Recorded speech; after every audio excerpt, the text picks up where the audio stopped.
Woman finds a baby buried alive and meets him 20 years later. For most people, having a baby is a wonderful thing. People start planning as soon as they find out that they're pregnant. They look forward to their regular doctor's appointments, they have a baby shower, and they count down the days until they can meet their baby for the first time. Unfortunately, this is not the case for everyone. This is the story of a woman who finds an abandoned baby buried alive, but 20 years later, she gets a call that changes everything. On Saturday, May 16, 1998, a woman named Azita Milanian got a phone call from her friends asking her if she wanted to go dancing. She declined the invitation and she went jogging with dogs in the neighborhood of her Southern California home. Well, while she was on her evening run with her dogs, one of the dogs suddenly stopped running and began digging. Azita had never seen her dog behave this way and she was stunned. Since this was not normal behavior, she allowed the dog to continue digging. She was shocked when her dog dug up 2 tiny feet poking up out of the ground. When she saw the legs, she assumed the baby was dead. She didn't think a baby could still be alive after being buried like that. When she heard a small cry come from under the ground, she started digging along with her dog. When she took the baby from the ground, he still had his umbilical cord hanging from his belly button. Azita says she started to cry. She was begging the baby not to die, telling him that she would not leave him. She told him over and over that she loved him. She wanted so much for this baby to live. The situation was one of the saddest you could imagine. This was not a dead baby dumped at the site. He was actually buried alive. Azita says that when she pulled the baby from the ground, he grabbed onto her wrist and started crying. She became very emotional when the baby stopped crying. She couldn't imagine how a person could be so terrible to bury a newborn baby alive. She knew it was up to her to save the baby, so she rushed him to the hospital. As soon as he arrived, he received immediate care. When she got him to the hospital, his body temperature was just 80 degrees, which is life-threatening.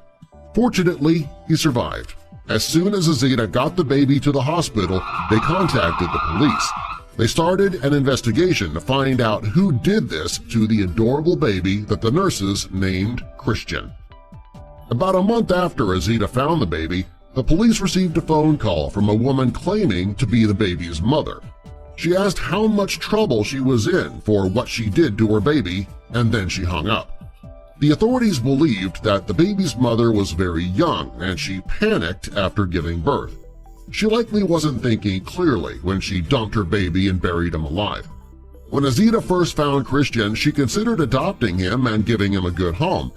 Because there was so much media attention on the story, she thought that it would be too easy for someone to find him if she were to take him in. Instead, she decided to make frequent phone calls to find out how Christian was doing. Sadly, when the baby was finally adopted, Azita could no longer get information on his condition. She just hoped that one day he would look for her and find her the same way that she found him.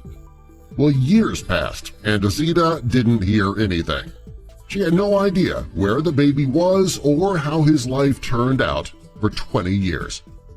When the baby left the hospital, he went home with a very loving family. They named him Matthew, but they kept Christian as his middle name. Matthew spent most of his life not knowing that he was adopted. It wasn't until he was 17 years old that he found out that his parents were not his biological parents. When Matthew was 20, he was approached by a radio show who heard his story.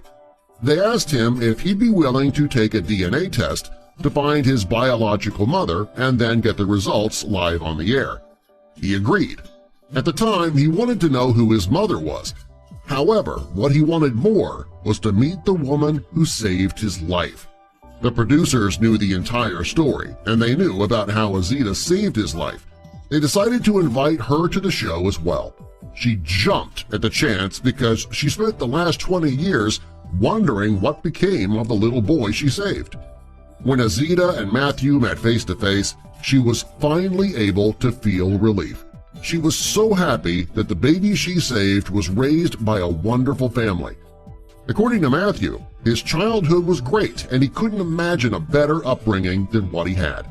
The day of the reunion happened to be Matthew's 20th birthday. Azita took Matthew to the place where she found him 20 years earlier. When Matthew saw the sight that would have been his grave if it weren't for Azita, he became incredibly emotional. Azita shed a few tears as well. The two of them understood that if she hadn't been in that place at that time, Matthew would have died. Matthew was happy that Azita turned her friends down to go dancing that night. Had she gone, he would never have had a chance at life. Matthew never found his biological mother, which he says he's fine with. He says that DNA doesn't make parents, love does. He was also happy to find out that Azita never forgot about him.